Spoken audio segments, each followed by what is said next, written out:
Hello नमस्कार साथियों, आप सभी का आपके अपने YouTube channel best education light में एक बार पुनः स्वागत। साथियों, आज अपन चर्चा करेंगे जो अपना सामाजिक विज्ञान का तीसरा अध्याय है भूमंडलीयकृत विश्व का बनना। तो इसके बारे में यहाँ पर चर्चा करेंगे। इससे पहले हमारे द्वारा आपके सिक्योरिटी मिशन 100 के कक्षा 10 के जो सामाजिक विज्ञान के पहले और दूसरे अध्याय यूरोप में राष्ट्रवाद का उदय और भारत में राष्ट्रवाद, इनके बारे में विस्तार चर्चा की थी हमने इस चैनल पर। तो वो वीडियो आपने अभी तक नहीं देखे तो उनको ज़रूर देखिएगा तथा वीडियो अच्छा लगे तो लाइक और शेयर कीजिए, और चैनल पर पहली बार विजिट करें तो इसको सब्सक्राइब ज़रूर कीजिए ताकि आने वाले हर नोटिफिकेशन आपको यहाँ पर सबसे पहले मिल सके। तो साथियों, आइए शुरुआत करते हैं इस सेशन की। तो इसमें आपके भूमंडलीकृत विश्व का बनना ये अध्याय है, जिसमें इसमें आपके कुल अंक रहने वाले हैं वो 4 अंक रहने वाले हैं। और इसमें आपके एक वस्तुनिष्ठ क्वेश्चन होगा जो 1 अंक का रहने वाला है, और एक दीर्घ उत्तरीय क्वेश्चन आएगा जो 3 अंक का रहने वाला है। इस प्रकार कुल 4 अंकों के 2 क्वेश्चन होंगे, जिसमें एक बड़ा क्वेश्चन और एक छोटा ऑब्जेक्टिव टाइप क्वेश्चन होगा। तो आइए देखते हैं इसमें किस प्रकार के महत्वपूर्ण क्वेश्चन है, और इन्हीं क्वेश्चनों में से आपके हूबहू बोर्ड एग्जाम परीक्षा में देखने को मिलेंगे। और तो इसमें आपके स्क्रीन के सामने पहला क्वेश्चन है कि विश्वव्यापी आर्थिक मंदी की शुरुआत कब हुई थी। तो विश्वव्यापी आर्थिक मंदी की शुरुआत आपके सन 1929 में हुई थी। ऑप्शन बी है जो इसका राइट आंसर है। नेक्स्ट दूसरा क्वेश्चन है कि ब्रेटन वुड सम्मेलन में कौन सी संस्था की स्थापना हुई। तो इसमें आपके यूनिसेफ, अंतर्राष्ट्रीय मुद्रा कोष, यूनेस्को और श्रम संगठन। तो इसमें आपके अंतर्राष्ट्रीय मुद्रा कोष की स्थापना हुई थी। नेक्स्ट तीसरा क्वेश्चन है कि विभिन्न देशों के बीच परस्पर तीव्र एकीकरण की प्रक्रिया क्या है। तो विभिन्न देशों के बीच परस्पर तीव्र एकीकरण की प्रक्रिया आपके वैश्वीकरण है। नेक्स्ट अगला क्वेश्चन है कि 18वीं सदी में विश्व व्यापार का सबसे बड़ा केंद्र था। तो 18वीं सदी में जो विश्व व्यापार का सबसे बड़ा केंद्र था वो आपके एशिया था। नेक्स्ट क्वेश्चन था कि भारत से ले जाया गया अनुबंधित श्रमिक क्या कहलाता है। तो भारत से ले जाया गया अनुबंधित श्रमिक है जो आपके गिरमिटिया कहलाता है। ऑप्शन डे है जो इसका राइट आंसर रहने वाला है। नेक्स्ट क्वेश्चन है कि G77 में शामिल देश हैं। तो G77 में शामिल देश कौन से देश हैं। तो किस श्रेणी के हैं वो आपके विकासशील श्रेणी के जो देश है वो G77 में आपके शामिल है। G77 में आपके विकासशील देश हैं वो आते हैं। तो ऑप्शन बी है जो अपना यहाँ पर राइट आंसर रहने वाला है। नेक्स्ट क्वेश्चन है कि विश्वव्यापी आर्थिक मंदी का सबसे बुरा असर पड़ा। तो विश्वव्यापी आर्थिक मंदी का जो वो सबसे बुरा असर है वो अमेरिका पर पड़ा था। नेक्स्ट क्वेश्चन है कि अमेरिका से आसिया है। तो अमेरिका से आसिया आपके उत्तरी अमेरिका, दक्षिणी अमेरिका, कैरिबियन द्वीप, ये सभी है जो अमेरिका के उपनाम अर्थात इससे आसिया है। नेक्स्ट क्वेश्चन है कि रीडर पेस्ट नामक बीमारी किस महाद्वीप में फैली। तो रीडर पेस्ट आपके है जो अफ्रीका में फैली गई एक महाबीमारी थी। तो ये एक आपके पशुओं वाली बीमारी थी। इसमें हमने डैश वर्क में जानेंगे कि सभी मॉडल पेपर में जो बड़े क्वेश्चन आएंगे उनमें ये छोटे छोटे क्वेश्चन आपके क्लियर हो जाएंगे।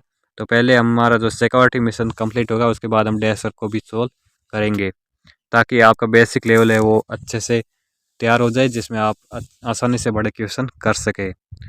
नेक्स्ट अगला क्वेश्चन है 10वां की प्रथम विश्व युद्ध कब शुरू हुआ था। तो प्रथम विश्व युद्ध आपके 1914 में शुरू होकर 1918 में पूरा हुआ था।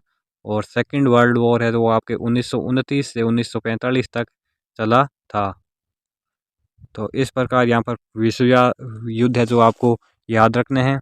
तो नेक्स्ट हमारा दूसरा खंड आता है दीर्घ उत्तरात्मक क्वेश्चन, जिसमें आपके 3 नंबर का क्वेश्चन पूछा जाएगा इस अध्याय से। जो इन्हीं क्वेश्चनों में से एक क्वेश्चन आपकी बोर्ड परीक्षा में देखने को मिलेगा। तो आपको इन क्वेश्चनों को ध्यानपूर्वक देखना है। तो इसमें आपके पहला क्वेश्चन है कि ब्रेटन वुड की जुड़वा संतान के बारे में आप क्या समझते हैं। तो ब्रेटन वुड की जुड़वा संतान के बारे में आपको लिखना है। तो इसमें लिखेंगे कि विश्व युद्ध के बाद अंतर्राष्ट्रीय आर्थिक व्यवस्था को नियमित करने हेतु जुलाई 1944 में अमेरिका ने ब्रेटन वुड नामक स्थान पर एक सम्मेलन हुआ, जिसमें मौद्रिक तथा वित्तीय मामलों को नियंत्रित करने की सहमति बनी, जो ब्रेटन वुड सम्मेलन कहलाता है। ब्रेटन वुड में युद्धोत्तर पुनर्निर्माण के लिए जो 2 संगठनों की स्थापना की गई, जिन्हें ब्रेटन वुड की जुड़वा संतान कहते हैं, जिसमें अंतर्राष्ट्रीय मुद्रा कोष और अंतर्राष्ट्रीय पुनर्निर्माण विकास बैंक की स्थापना हुई। इन्हें ही आपके ब्रेटन वुड की जुड़वा संतान कहा जाता है, ये आपको याद रखना है। तो ये सम्मेलन आपके अमेरिका द्वारा ब्रेटन नामक स्थान पर 1944 में नामक स्थान पर एक सम्मेलन हुआ, ये आपको याद रखना है। छोटे क्वेश्चनों में भी आ सकता है, छोटे क्वेश्चनों में भी पूछा जा सकता है, संभावना रहती है। और तो इसमें आपके जो दो संगठनों की स्थापना की गई, जिसमें आपके अंतर्राष्ट्रीय मुद्रा कोष और विश्व पुनर्निर्माण बैंक, ये आपको याद रखना है। इनको ही ब्रेटन वुड की है जो जुड़वा संतान कहा जाता है। नेक्स्ट क्वेश्चन है दूसरा कि 1929 की आर्थिक मंदी के कारणों की व्याख्या करें। तो 1929 के में संपूर्ण विश्व को आर्थिक मंदी का सामना करना पड़ा, जिसका नकारात्मक प्रभाव सभी देशों पर पड़ा। इसके निम्न कारण थे, जिसमें पहला कारण हम यहाँ पर देखते हैं कि उत्पादन की अधिकता। उत्पादन की अधिकता में आपके कृषि उत्पादों की अधिकता के कारण मूल्यों में गिरावट आई। परिणाम स्वरूप किसानों की आय का स्तर गिरने लगा। इस कारण सभी किसान अपनी आमदनी बढ़ाने के लिए उत्पादन पर बल देने लगे, अतः खरीदारों की कमी के कारण आर्थिक सुधार संभव नहीं हुआ। और दूसरा पॉइंट है इसमें ऋणों में गिरावट। तो ऋणों में गिरावट, तो 1920 में जो अमेरिका विश्व की अर्थव्यवस्था में शामिल था तथा विभिन्न देशों को ऋण की अदायगी भी करता था, परंतु आर्थिक मंदी के कारण अमेरिकी शेयर मार्केट में गिरावट आने से सभी देशों की आर्थिक स्थिति में गिरावट आई। तो साथियों, यहाँ पर हमने जो आपका अध्याय था भूमंडलीकृत वाला, उसके बारे में हमने यहाँ पर विस्तृत चर्चा की। भूमंडलीकृत विश्व का बनना, तो इसमें हमने मोस्ट इम्पोर्टेंट क्वेश्चनों को जाना जो आपके बोर्ड एग्जाम परीक्षा में हूबहू यहाँ से क्वेश्चन बनेंगे। 100% इसमें से क्वेश्चन आने के चांसेस रहते हैं, क्योंकि शेखावटी मिशन 100 है जो हर वर्ष अपनी PDF लॉन्च करता है, और इनमें से आपके बोर्ड एग्जाम में लगभग क्वेश्चन यहीं से प्राप्त होते हैं।